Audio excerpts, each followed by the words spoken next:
با نظرداشت حمایت از منفعت و حقوق‌های شهروندان و مطابق گردانی وضع اجتماعی شهروندان قانون‌ها تهیه و قبول می‌گردند. قانون جمهوری تاجیکستان درباره مسئولیت پدر و مادر در تعلیم و تربیت فرزند که چند سال قبل با مرور زمان تهیه و قبول گردید، قانون مذکور در خود بیشتر پهلوهای مناسبت پدر و مادر، فرزند، مؤسسه‌های تعلیمی، اشتراک و انتظام نورسان را در مؤسسه‌های تعلیمی، نظارت جدی پدر و مادران از بالای فرزند و غیره ها را در بر می‌گیرد. ظهورات نامطلوب چند سال اخیر به خصوص رفتار و کردار نامطلوب بعضی نابالغان و جوانان قانونگذاری کشور را وادار ساخت. قانون مخصوصی را که بواسطه به رفتار و مناسبت نورسان و جوانان و پدر و مادر آنها وابسته باشد قبول نماید. علاوه بر این در این سمت کارمندان مقامات کارهای داخلی برای پیشگیری نمودن حقوق و ویرانکنی‌های مأموری و کردارهای جنایتی در بین نابالغان و جوانان پیوسته واخوری و کارهای فهماندهی را دایر کرده ایستادند. برای قدرشناسی و هوسمندگردانی جوانان سال 2016 در پیام نوبتی خود اساسگزار صلح و وحدت ملی، پیشوای ملت، پرزیدنت جمهوری تاجیکستان محترم امام علی رحمان سال 2017 را سال جوانان اعلان کرد. البته چنین توجه به قشر آینده ساز جامعه جوانان در خود امید و آرزوهای بنیادکارانه داشته، نوابسته از آنکه همه ساله روز 23 می همچون روز جوانان تجلیل کرده میشد، سرور دولت علاوه بر این سال 2017 را سال جوانان اعتراف کرد. ولی صادرشوی کردارهای به جامعه خفناک که بواسطه با اشتراک نابالغان و جوانان به وقوع می آیند خیلی تشویش‌آور است. مؤسسه‌های تعلیمی با مواد و دستگاه‌های خوانش، کامپیوتر دیگر عیانیت‌های درس تامینند، اما حس مسئولیت و دانش آموزی بعضی نابالغان و جوانان قانع کننده نیست. نظارت سست والدان از بالای رفتار مناسبت فرزند به تحصیل، اصلاح نکردن کردارهای ناشایسته فرزند سری وقت از جانب پدر و مادر، شبگردی نابالغان، رعایت و اجرا نکردن طلبات قانون جمهوری تاجیکستان درباره مسئولیت پدر و مادر در تعلیم و تربیت فرزند، این همه عامل و سبب‌های به جنایت دست زدن نورسان و جوانان گشته ایستاده است. البته ناکامل بودن تربیت خانوادگی فرزند در محیط ناسالم به وی رسیدن آن می تواند به حیات و روزگار شهروندان و جامعه مشکلات اخلاقی و حقوقی را به وجود آورد. متاسفانه این نوبت نیز از صادرشوی جنایت مخصوصا وزنین خبر می دهیم که باز اشتراکچیان و گمانبران اساسی جنایت مذکور نابالغان و جوانانند. مگر تا صادر شدن این جنایت مدهش که باعث کنده شدن رشته جان دو جوان غرام‌مر گردید، آیا مسئولان مؤسسه‌های تعلیمی که شاگردانشان دست به جنایت مخصوصا وزنین آدمکشی زدند، پدر و مادر و اطرافیان بار رفتار و مناسبت و کردار شاگردان و فرزندان خود را مشاهده نکردند؟ چنین بی‌پروایی و بی‌نظارتی ها بود که شب 2 ژانویه سال 2017 در نتیجه مناقشه بین همدیگری یک گروه نابالغان و جوانان به بی‌ترتیبی و اوباشی دست زده با هر گونه آلاتهای سخت و خلنده یکدیگر را مجروح ساختند. اشتراکچیان مناقشه مذکور ساکنان محلهای 102 و 104 ناحیه سینا، خوانندگان مؤسسه‌های تحصیلات میانه عمومی رقم 43 54 و 101 ناحیه سینای شهر دوشنبه هستند. اینها خالف شرف میرزا علیویچ، سال تولدش 1999، ساکن کوچه فضل‌الدین محمدیف، خواننده صنف 11 مؤسسه تحصیلات میانه عمومی رقم 54، تشکیل کننده اساسی مناقشه. شریپوف سامان شراف‌الدینویچ، سال تولدش 1999، ساکن کوچه فضل‌الدین محمدیف، خواننده صنف 11 مؤسسه تحصیلات میانه عمومی رقم 54. نمازوف شاهرخ اکبرویچ، سال تولدش 1999، ساکن کوچه فضل‌الدین محمدیف. رجبوف شاهرخ ظفرویچ، سال تولدش 1999، ساکن کوچه فضل‌الدین محمدیف. اودینایف نیکیتا سرگیویچ، سال تولدش 1999، ساکن کوچه فضل‌الدین محمدیف. سفروف بیژن حیات جانویچ، سال تولدش 1999، ساکن کوچه فضل‌الدین محمدیف. امرالله حکیم علی، سال تولدش 1999، ساکن کوچه نصرت الله مخصوم. حکیموف سعید رحیمویچ، سال تولدش 1999، ساکن کوچه کلاگنفورد، تشکیل کننده مناقشه. واسیوف شاهین محمد علیویچ، سال تولدش 2000، ساکن کوچه کلاگنفورد. دودربکوف فیروز راحتویچ، سال تولدش 1998، ساکن کوچه کلاگنفورد، دانشجوی کورس اول دانشگاه اگراری تاجیکستان به نام شیرینشاه شاه تیمور. دولتوف مقصود عبیداللهویچ، سال تولدش 1999، ساکن کوچه تونس. صفویف اصلان مقیمویچ، سال تولدش 1998، хоҷаев иброҳим ибодуллоевич ва раҳимов абдулло абдулмаҷидович соли таваллудаш 1999 сокинони маҳаллаи ободкорон. дар муноқишаи ба амал омадан нафарони номбаршуда иштироки фаъол намуда ахиран муноқишаи мазкур аз худ ду куштаро боқӣ гузошт. дар натиҷаи таъсири латукуб ва бардоштани ҷароҳатҳо аз олоти сахт ва халанда Шарипов Сомон ва хоҷаев Иброҳим ҳангоми ба беморхона дастрас кардан ба ҳалокат расиданд. ҷинояти махсусан вазнин содир шуд. гумонбарон ва иштирокчиёни ҷинояти мазкур муайяну дастгир карда шуданд. аммо масъулон бахусус сарварони муассисаҳои рақамҳои 43, 54, 101 ва падару модари гумонбарон масъулиятро аз зиммаи худ дур карданӣ мешуданд. яке худро дар тарбияи фарзанд фаъолтарин шахси ҷомеа меҳисобид ва дигаре ба худ савол намедод ки чаро фарзандаш шабонгаҳ ба авбошию куштор даст мезанаду шабгардии онҳо касеро ба ташвиш нагузоштааст. ман соати 8 занг задам, гуфтам шоха хона дуро. گفت که چه آدم پس خیلی بدرون قطعی بچه بیرون داریم و بسیار بیشتر کامپیوتر میروم. انا بعد وقتی که ما جنگ فهمیدم اوسا سراز داریم بوزن بزنم که ترکان برادرش گفت چه اومد دیستم. دلای کنم و اونجا اکازوتا وقتی که نپادینی میکنم میزنمش. دیم برا زنگ زنم که ترکاش نمیبرم. سیم برا زنگ زنم بچه دیگه میگیرم. فوردی چناش خریدن دادم یک لحظه من در نخونه میرم ایس نگاه میکنم. وارما تلفن کردن خیلی یکون میداد نمودیان هم دفتیان کورچه زدیان کشتیانش اگر یک رگای اگر که در همو میبردم به دختر کو بچه من خیلی نمیشید آخی بچه من گفتن که با یکون مکتب داخلش کنید. وابسته به پیشگیری و برهم دادن هر گونه عمل و کردارهای نامطلوبی که در جامعه به خصوص با اشتراک نابالغان و جوانان صادر می‌گردند، کارمندان خدمات پیشگیری حقوق ویرانکنی بین نابالغان و جوانان وزارت کارهای داخلی در تمام قلمرو کشور شبانه روز فعالیت برده ایستادند. یکی از عوامل جنایت پیشگی به خصوص جنایت‌های اوباشی و آدمکشی از جانب نورسان و جوانان این بیشتر میل داشتن به بازی‌های کامپیوتری و فیلم‌های خصوصیت زورآوری داشته میباشد. امروزها به مشاهده می رسد که در مرکزهای کامپیوتری شماره زیادی نابالغان و جوانان حتی شبانگاه آشکار و نهان از پدر و مادر خود با چنین بازی‌های ضعیف کننده روح و عصب مشغولند.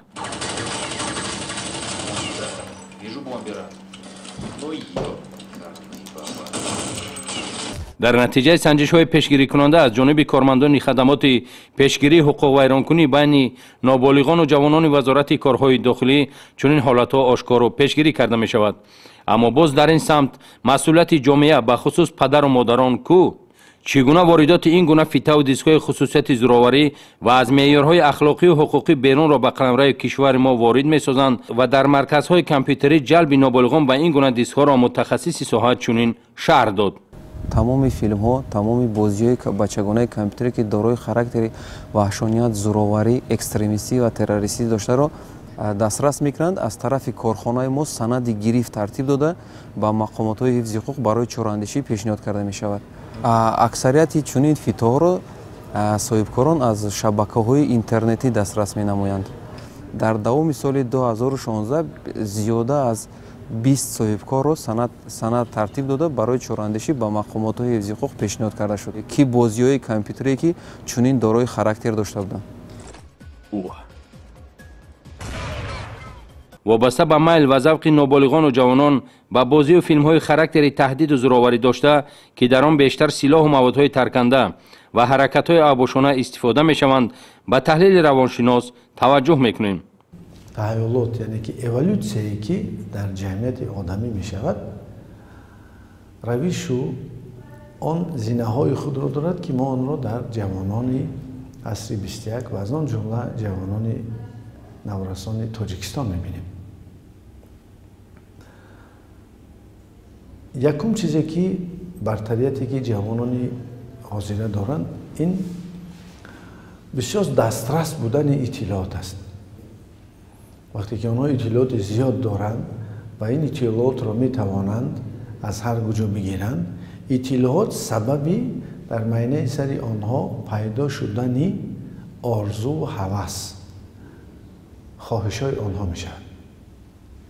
وقتی که آنها می بینند که در جمعیت برای که یک چیز را به دست در آوردن قوه لازم است، وقت لازم است و قانون و قاعده دارد و رعایت کردن آن ضرور است، است، آن وقت آنها در باطن آنها یک اگریسیه، یک غضب، یک قوه ناریزای پیدا می شود و این قوه ناریزا سببی ویران شدن رفتار آنها در جمعیت می گردد.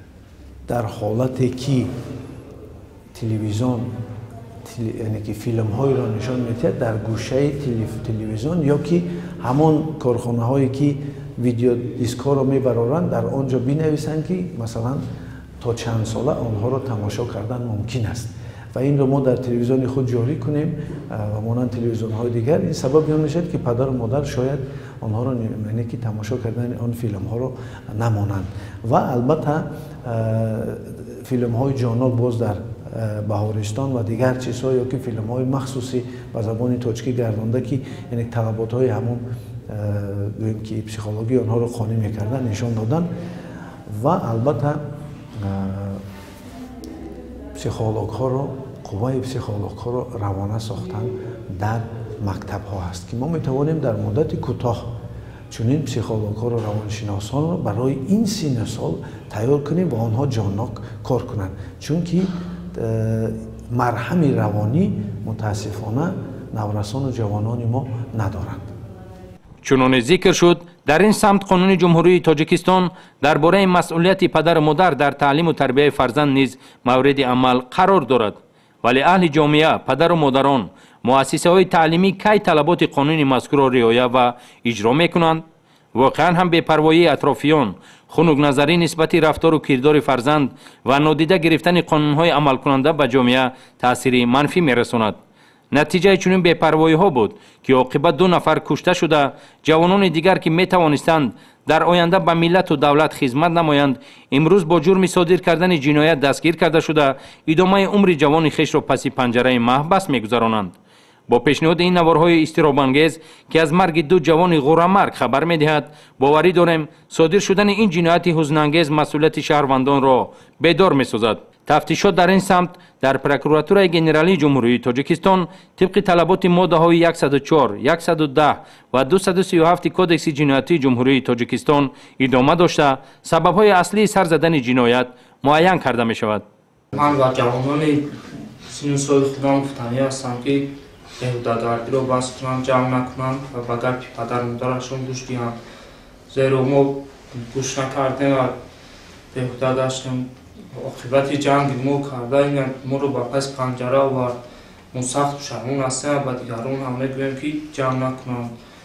ما هم در فکر آزادی هستیم اما دیگر فایده ندارد، زیرا ما در پس پنجره ایم. گفتنی هم که از گپ پدر و مادرشان بیرون نبرن، نصیحت‌های کلانتران رو گوش کنن، عاقبتش پشت پنجره است. نفرهایی که در سن سال من همه شما باید نصیحت نکنید، جنگ خونیگنی نکنید، فایده نداره. پس پنجره دین مشتیم اگه فایده نیست. باید در نزد پدر و مادراتون بشینید. زندگی خودتون پیش برای جنگ افطاریتتون اگه فایده نیست. من کار که ای خیلی پشیمان برای بچه ها و جوان مردم میگم که نکنه گپ پدر مادر بخونه فایده نداره، دروغ بازی هم دروغه.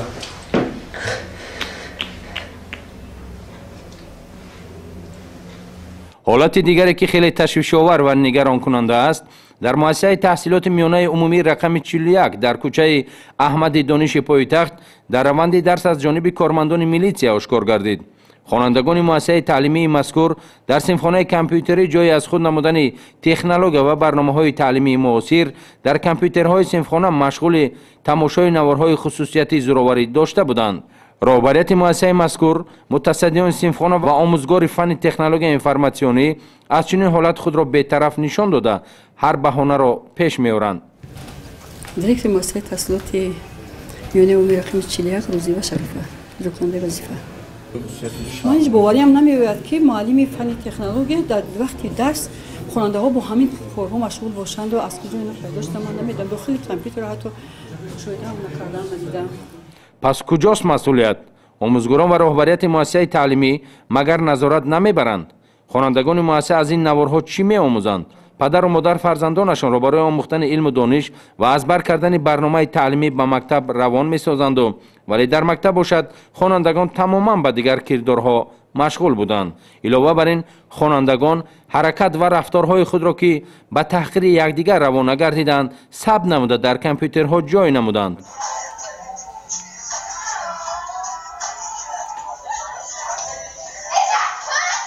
مرا ای گفت که کامera گیران کن، مغازه همه دخترها میزنن و با سیاکش میکنن. شما چی کار کردید کامera نبزنید؟ بیعقلی همین کار را کردیم. معلوم می‌گردد که آموزگار فن اساسی تکنولوژی انفرماسیونی کامپیوترها را نظارت نمی‌کرده است. مقیم فافیز معلم فن انفرماتیکا. ما همین نوارو را خودم یکم بار دیدم که در کامپیوترم هر روز طلبا هر نمود نوارو.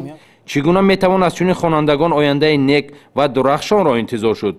مسئولین را میباید سر این مسئله اهمیت جدی دهند، زیرا فردای آسایشته و پیشرفت و ترقیات کشور از نسل نورس وابسته است. با گزارش مطلب مذکور از همه اهل جماعتچگی، پدر و مادر، آموزگاران مؤسسه‌های تعلیمی پایتخت احترامانه خواهش می‌نماییم. برای بنیاد واقعا جامعه دموکراتی و حقوق بنیاد باید هر کدام ما مسئولیت را در نزد خود احساس نماییم.